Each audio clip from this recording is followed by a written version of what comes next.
మా యేసు ప్రభు సంబంధించిన చదువుకోండి. యేసు ప్రభు సంబంధించి దేవుడు గొప్ప దేవుడు మన కోసం ప్రాణం పెట్టి తెలియజేశారు. ఇక పెద్ద వెళ్తారమ్మా మందిరానికి? మందిరానికి వెళ్తుంటారా? మీరు వెళ్ళరా? దేవుడు మంచి దేవుళ్ళమ్మా, ఏ కులమైనా సరే యేసుక్రీస్తు గొప్ప దేవుడు. సరేనమ్మా. అమ్మా యేసు ప్రభు సార్ చదువుకోండి. యేసుక్రీస్తు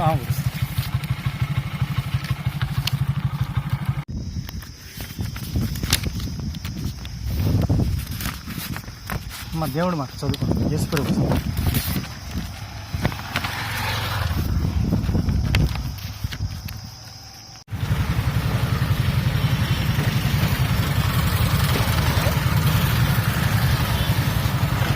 भैया भैया जीसस का वर्ड्स ले लो. जीसस जीसस गॉड मालूम है.